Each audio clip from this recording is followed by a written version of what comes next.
কতদিন হয়ে গেল আমার মেয়ে জামাইরা আমার সাথে দেখা করতে আসেনি। একা একা আর ভালো লাগে না।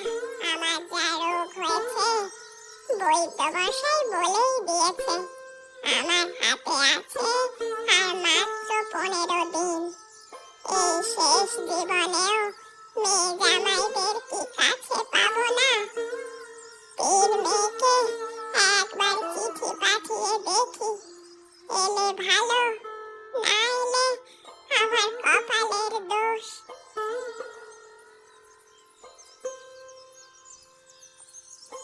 ব্যাস, 3টে চিঠি লেখা হলো, এবার পাঠিয়ে দিলেই হবে।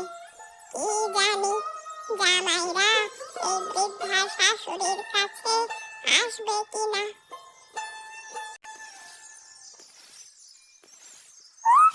আর ভালো লাগে না দিনে 20 বার করে ঝাড় দিতে। উঠানের এই গাছটা থেকে এত পাতা ঝরে ঝরে পড়ে, আর ভালো লাগে না। আরে চিঠি বক্সে একটা চিঠি মনে হচ্ছে না? গিয়ে দেখি তো।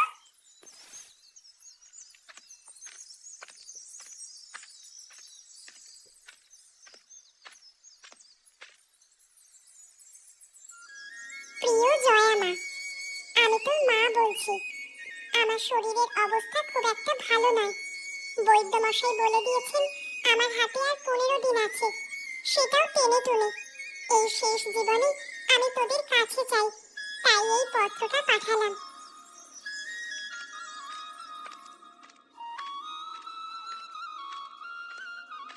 আরে জয়া, তুমি এত তাড়াহুড়ো করছো কেন? কি হয়েছে কি? আমার মায়ের শরীর ভালো নয়। বৈদ্যমশাই বলে দিয়েছে টেনে টুনে আর 15 দিন বাঁচবেন মা। তাই মা চিঠি পাঠিয়েছে, আমাদেরকে ডেকেছে, যেতে হবে। তোমার মা তো সব সম্পত্তি দান করে দিয়েছে। শেষ জীবনে যে তার মেয়ে আর জামাই তার সেবা করবে, কিছু সম্পত্তি তো আমাদের নামে লিখে দিতে পারতো। এখন ওসব কথা ছাড়ো, যা হবার তা তো হয়ে গেছে, এখন যেতে হবে আমাদের। কি আর করা যাবে? কিছুই পেলাম না আমি আমার শাশুড়ি মার কাছ থেকে, এটাই হলো একটা আফসোস। তোমাদের শুধু সম্পত্তি আর সম্পত্তি, কোনোদিন একবারও তো খোঁজ নাও না যে আমার মাটা কেমন আছে, যেতেও দাও না তেমন। এখন তুমি গেলে যাবে, না গেলে না যাবে, কিন্তু আমি যাবই। আচ্ছা গিন্নি, আমি যাবো বলেছি তো। রূপসা, পিয়ন চিঠি দিয়ে গেছে, একটু দেখো তো কে পাঠিয়েছে। তুমি তো বাইরে বসে আছো, গিয়ে একবার দেখো না। আরে আমি তো লেখালেখি করছি, মাঝখানে উঠলে লেখাটা ঠিক হবে না। সে আমাকেই যেতে হবে। ঘরে বসে থাকবে তবু একটা কাজ করবে না, আমি দেখছি। তোমার যদি সময় না থাকে তাহলে আমাকে দিও, আমি দেখে নেব।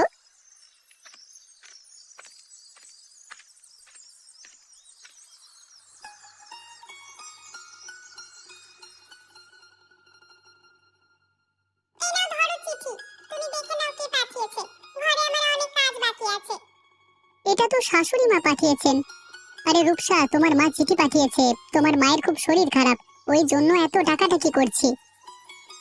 সে কি গো, কি হয়েছে আমার মায়ের? চিঠিতে লেখা আছে তোমার মাকে বৈদ্যমশাই বলেছে তার কাছে আর মাত্র 15 দিন আছে, তাও আবার খুব জোর করে। চলো যেতে হবে আমাদের, এই শেষ জীবনে তিনি কাছে ডেকেছেন। তুমি ব্যাগপত্র গুছিয়ে নাও, কালকে সকালেই বেরিয়ে পড়বো আমরা। ঠিক আছে, তাই হবে।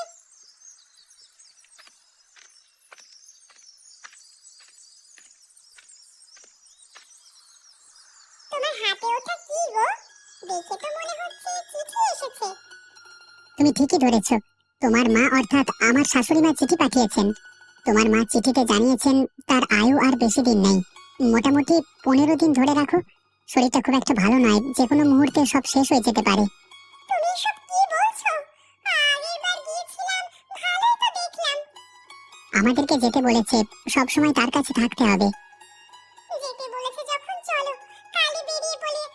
ধুর, ভাল লাগে না, আবার কাজ কামাই হবে। বুড়িটা যদি কিছু সম্পত্তি আমাদের নামে লিখে দিত তাহলে যাওয়ার আগ্রহ থাকতো। সবকিছু তো দান করে বসে আছে। আমার মায়ের নামে এসব বলবে না, একদম ভালো লাগে না আমার। আমাকে তো বাপের বাড়ি যেতে দেবেই না, নিজেও যাবে না। দান করে দিয়েছে গরিব দুঃখীদের, মায়ের থেকে মাসির দরদ বেশি, যত সব। তুমি এবার চুপ করবে, নাহলে দেখো। আচ্ছা আচ্ছা, আমি চুপ করলাম। কালকে তাহলে আবার যেতে হবে, তাই তো? আমার খরচপাতি বাড়লো, একই তো ইনকাম, আহামরি কিছু না, তার উপর শুধু খরচ আর খরচ। মা, মা দরজা খোলো, দেখো আমরা সবাই এসেছি। ও মা, কেমন আছো তুমি? দেখো সবাই এসেছে, দরজা খোলো। জামাই বাবা জীবন, মা তোরা সব এসেছিস। তোদের দেখে আমার যে খুব আনন্দ হচ্ছে। আয় আয় তোরা, তোরা সব ভিতরে আয়। হ্যাঁ মা, ভিতরে চলো, সকলে অনেক দূর থেকে এসেছি। শাশুড়ি মা, এখন আপনার শরীর কেমন আছে? আপনি খেতে পাচ্ছেন তো? বাবা, এখন আমি ঠিকঠাক আছি। হ্যাঁ, ভালোভাবে খাওয়া দাওয়া করতে পারছি। তা তুমি ভালো আছো তো বাবা? জি শাশুড়ি মা, আমি ভালোই আছি, কাজকর্ম ভালোই চলছে, বিধাতার কৃপায় এখন কোনো কিছুর অভাব নেই। এই যে আদিক্ষেতা পরে হবে, ভেতরে চলো, এখন আর ভালো লাগছে না, সে কখন থেকে দাঁড়িয়ে আছি ঘরের বাইরে। হ্যাঁ বাবা জীবন, তোমরা সকলে ভিতরে এসো, অনেকক্ষণ থেকে দাঁড়িয়ে আছো। হ্যাঁ, আমি ওটাই বলছি, দাঁড়িয়ে থেকে থেকে পায়ে ব্যথা করে গেল, ভেতরে গিয়ে বসি চলো।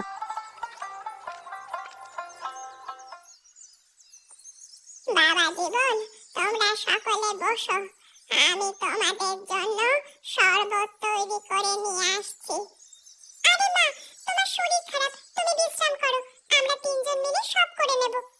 দেখ রূপসা, আমি অনেক দূর থেকে এসেছি, আমি এখন কোনো কাজ করতে পারবো না। আমি তো ভাবলাম তিন মেয়ে আর জামাই আমার কাছে এলে আমি ভালোভাবে শেষ জীবনটা কাটিয়ে দিতে পারবো, কিন্তু রূপসা আর অরবিন্দ ছাড়া কেউ তো আমার দিকে দেখছেই না। কেউ একবারও জিজ্ঞাসা করলো না আমার কি অবস্থা। আরে মা, তুমি অত কি ভাবছো? তুমি বসো, আমি সমস্ত কাজ করে দিচ্ছি। দাদা, আমাদের জন্য 3টে চা নিয়ে আসবেন তো, বড় কাপে দেবেন, হ্যাঁ, একটুখানি চা খেয়ে আমার আবার পোষায় না। আপনি যেমন বলবেন সেরকমই দেওয়া হবে। রমেশ দা, আমাদের শাশুড়ি আমাদের জন্য কোনো কিছু সম্পত্তি রেখে দিল না। ঠিকই বলেছ, 3 মেয়ের জন্য কিছু সম্পত্তি রাখলো না, সমস্ত সম্পত্তি বৃদ্ধাশ্রম, অনাথাশ্রমে দান করে দিল। আমি তো ভেবেছিলাম মেয়ের বাবা জমিদার, পরে ভালোই সম্পত্তি পাবো, কিন্তু এখন দেখি কিছুই পেলাম না। এই নিন আপনাদের 3টে চা, বড়টা কি দেওয়া হয়েছে? হ্যাঁ, এক কাপের দাম 10 টাকা। টাকা নিয়ে তোমাকে চিন্তা করতে হবে না, টাকা ঠিক তুমি পেয়ে যাবে, আগে খাওয়া দাওয়া করি। না না, সেটা ব্যাপার না, আপনাদের দেখে নতুন মনে হলো তাই দামটা জানিয়ে দিলাম। হ্যাঁ, আমরা এখানে নতুন, এখানে আমাদের শ্বশুর বাড়ি, শাশুড়ি মার শরীরটা খুব খারাপ তাই এসেছি। আচ্ছা, বুঝতে পেরেছি তোমরা কাদের জামাই। আমাদের শাশুড়ি মাটা যদি 1 বিঘা করেও জমি আমাদের দিত তাহলে চাষ করতে পারতাম, মাথায় কোনো বুদ্ধি শুদ্ধি নেই। রমেশ দা, শুভেন্দু দা, শাশুড়ি মা অনেক বড় গুরুজন, এইভাবে বলতে নেই। এই তুমি চুপ করো তো, তোমার যদি কোনো সম্পত্তি না লাগে তাহলে নিও না, কিন্তু বাড়িটা আমরা ছাড়ছি না।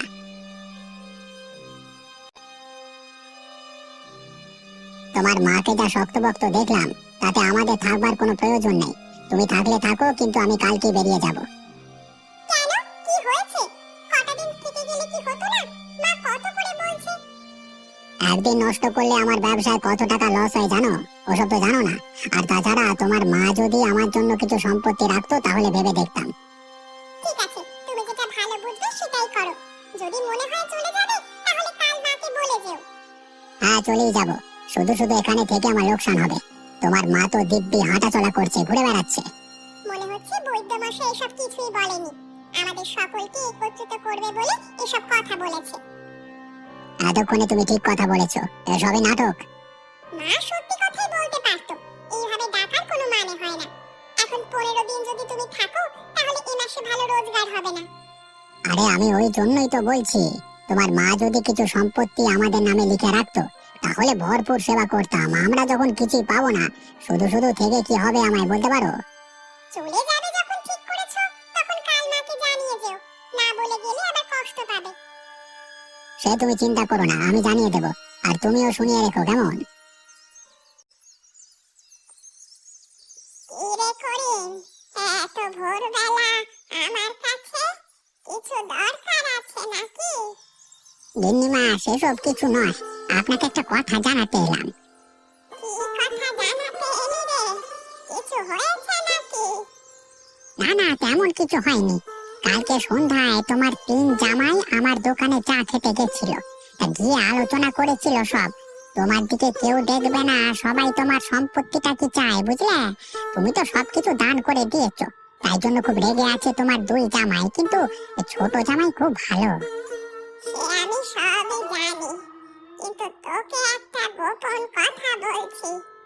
আমার কাছে 15 বিঘা জমি এখনো আছে। এই নে ধর জমির কাগজপত্র। গিন্নিমা, এগুলো আপনি আমাকে দিচ্ছেন কেন?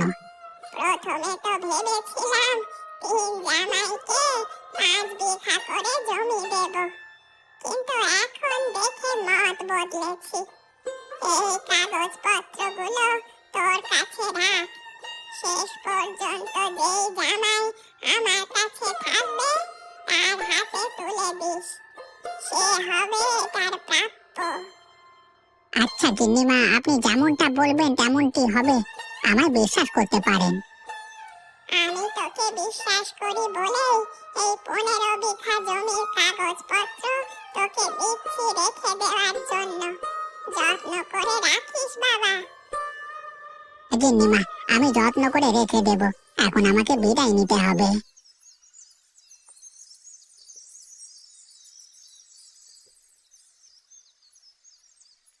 আরে জয়া, কোথায় যাচ্ছ? মা, আমি বাড়ি যাচ্ছি। তোমার জামাইয়ের কাজের অনেক ক্ষতি হয়ে যাচ্ছে, আর তাছাড়া তুমি তো ভালোই আছো। জামাই বাবা জীবন, কি হয়েছে তোমার? বুঝলেন শাশুড়ি মা, আমার ব্যবসায় অনেক ক্ষতি হয়ে যাচ্ছে। এইভাবে এখানে থেকে ব্যবসা বন্ধ করে রাখা যাবে না, তাই আপনার মেয়েকে নিয়ে চলে যাচ্ছি। আরো তো সবাই আছে, ওরা আপনার দেখাশোনা করবে। আচ্ছা বাবা জীবন, তোমরা সাবধানে যেও। আমার দেখাশোনা নিয়ে ভাবতে হবে না, আমি নিজেই আমার দেখাশোনা করে নেব। মা, তুমি কিছু খারাপ ভেবো না, আবার খুব শীঘ্রই আসবো তোমার কাছে। যে মানুষটা 15 দিনের মধ্যে মারা যাবে, তার কাছে আর কি করে ফিরবি রে? তুমি তো বেশ ভালোই শক্তপোক্ত আছো, কিচ্ছু হবে না তোমার। দেখো, শহরে গিয়ে ভালো বৈদ্য দেখিয়ে এসেছি। তিনি বললেন 15 দিনের মধ্যে আমার আয়ু শেষ, আর তোরা বলছিস আমি ভালো আছি। এই জয়া, নাও নাও, তাড়াতাড়ি চলো, দেরি হয়ে যাচ্ছে তো আমাদের। আর দেরি করলে গাড়ি পাবো না। ঠিক আছে মা, আমরা আসছি, দেরি হয়ে যাচ্ছে। ঠিক আছে, তোমরা সাবধানে যেও বাবা, ভালো থেকো। বলছি শাশুড়ি মা, আমরা বিকেলে বাড়ি চলে যাবো। হ্যাঁ, কাজের অনেক অসুবিধা হয়ে যাবে না হলে। কেন রে দিদি, আর কটা দিন থেকে যেতে পারতিস না? আর কিছুদিন থেকে গেলে কি এমন হবে? না রে, হবে না। তোর জামাইবাবু চাষবাস করে খায়, এতদিন থাকতে গেলে জমির সমস্ত ফসল নষ্ট হয়ে যাবে, তখন কি হবে বলতো? হ্যাঁ মা, ওই জন্যই আমরা বেরিয়ে যাচ্ছি বিকেলে, না হলে থেকে যাওয়ার প্রবল ইচ্ছে ছিল। কিছু মনে করো না মা, আমি আর থাকতে পারবো না। আরে আরে না না, এতে আবার মনে করবার কি আছে? কাজ থাকলে কি আর করবি, যেতে তো হবে। তোরা যা, আমার অসুবিধা নেই। তোরা সবাই মিলে যে একদিন আমার কাছে ছিলিস, এটাতেই আমি অনেক খুশি। আচ্ছা মা, আমরা উঠলাম, এবার সব গুছাতে হবে, ঘরে যাই।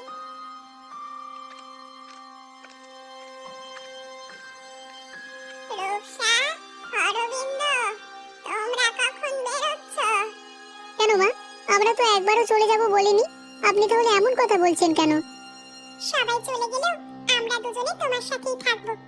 হ্যাঁ, তোমার জামাইয়ের কাজের চাপের জন্য আসতে পারতাম না, কিন্তু শেষ সময় আমরা ঠিকই থাকবো। আমি কেমন সন্তান জন্ম দিলাম, আমার সেই সময়টাতে কেউ পাশে থাকছে না। সন্তানের নামে এরা কলঙ্ক। মা, আমাদের চরিত্র এতটাও নিচে নেমে যায়নি যে শুধু সম্পত্তির জন্য এতটা নিচে নেমে যাব। টাকা পয়সা কার না লাগে, কিন্তু সম্মানটাই আগে। রূপসা, কতদিন পর আবার এই গ্রামে বেড়াতে বেরোলাম। আগে ছোটবেলায় আমি তোকে নিয়ে রোজ বেড়াতে আসতাম এই জায়গায়। হ্যাঁ মা, আমার সবটাই মনে আছে, তখন আমি তো স্কুলে পড়ি। আহা, কি মনোরম দৃশ্য! যেদিকে তাকাই সবুজ আর সবুজ। বিকেলে সূর্য অস্ত যাচ্ছে। এই দৃশ্য দেখে আমার মন প্রাণ জুড়িয়ে গেল। শহরে তো আর এসব দেখবার মতো জায়গা নেই। বাবা, তুমি পেশায় লেখক, এখানে তুমি তোমার ছন্দ খুঁজে পাবে। প্রকৃতির মাঝে বসে কবিরা এবং লেখকেরা লেখালেখি অনেক করে শুনেছি। মা, সত্যি আমি এখন ছন্দ খুঁজে পাচ্ছি। খুব ভালো লাগছে আমার। ইমরান, দেখো কতদিন পর আমি আমার মেয়ে জামাইয়ের সাথে বেড়াতে বেরিয়েছি। খুব ভালো তো। এইভাবে হাসি খুশি যদি সারা জীবন তুমি থাকতে। করিম, এখন আর এসব কথা নয়। শেষ জীবনে এসে আনন্দ না হয় করলাম, তাতে কি হয়েছেটা কি? জামাই, তোমার জন্য চা করব নাকি? সেদিন তো আমার দোকান থেকে চা খেয়ে গেলে। চাটা কেমন হয়েছিল? আপনার হাতের চায়ের কোনো তুলনা নেই। অপূর্ব স্বাদ। খেলাম আর মাথাটা ছেড়ে গেল। এখন আর চা খাবো না, এবার বাড়ির দিকে যাব। করিম, তুই তোর কাজ কর রে, আমরা এবার বাড়ি যাই। অনেকক্ষণ আগেই বেরিয়েছি তো। মা, আজকে তোমার ভালো লেগেছে তো? হয়তো তোমার দুটো মেয়ে চলে গেছে, কিন্তু আমরা দুজন তো আছি। তোরা আছিস বলেই হয়তো আমি এত আনন্দ পেলাম, না হলে হয়তো আফসোস করে শেষ জীবনটা কাটাতে হতো। এখন থাক ওসব কথা। রূপসামা, তোরা ভালো থাকিস। আমার জীবন মনে হয় আজকেই শেষ। এই কষ্ট আর সহ্য করতে পারছি না মা। তোমার কিচ্ছু হবে না মা, দেখো চারিদিকে আমরা সবাই আছি, কিচ্ছু হবে না তোমার। এক্ষুনি কবিরাজ মশাই আসছে, তুমি চোখগুলো চেয়ে থাকো মা। আমি আমি যে আর পারছি না রে মা, আর যে পারছি না। জামাই বাবা জীবন, তোমরা ভালো থেকো, আমার মেয়েটাকে সুখে রেখো, খেয়াল রেখো তার। করিম, তোকে যেটা বলেছি মনে রাখিস, তোর ব্যবসাটা ভালোভাবে চালাস। কয়েক বছর আগেই তো বাবু আমাদের ছেড়ে চলে গেল। গিন্নিমা, আপনিও আমাদের একা করে চলে যাবেন?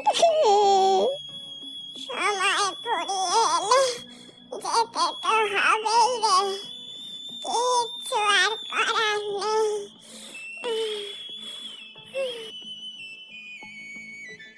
জামাই বাবা, এই হলো তোমার শাশুড়ি মার 15 বিঘা জমির কাগজপত্র। তোমার শাশুড়ি মা আমাকে দিয়েছিলেন, বলেছিলেন যারা শেষ পর্যন্ত থাকবে তাদেরকে দিতে। এটা তোমার প্রাপ্য। শাশুড়ি মায়ের শেষ স্মৃতি আমি যত্ন করে রেখে দেব। রূপসা, এই নাও, ধরো তোমার মায়ের শেষ স্মৃতি। মা আমাদের একটা শিক্ষা দিয়ে গেল, বেশি লোভ করা ভালো নয়, বেশি লোভ করলে কিছুই পাওয়া যায় না। মানুষের সাথে আচার ব্যবহার ঠিকঠাক রাখলে বিধাতা নিজে থেকে সবকিছু দেয়। তোরা তো এসবের আশা করিসনি, কিন্তু পেলি তো। মানুষকে ভালোবাসতে জানলে ওপরওয়ালাও তাকে ভালোবাসে। বেশি লোভ করে আমার দুই দিদি আর জামাই বাবুরা কিছুই পেল না, কিন্তু আমি কিছু না চেয়ে এত কিছু পেয়ে গেলাম। এটাই হলো বিধাতার কৃপা। তোর মা আর বাবা দুজনেই খুব ভালো মানুষ ছিল রে, কিন্তু কি আর হবে, পৃথিবীতে এসেছে মানে যেতেই হবে। কেউ সারা জীবনের জন্য স্থায়ী নয়। এই ধন সম্পত্তি, অহংকার কিছুই একদিন থাকবে না।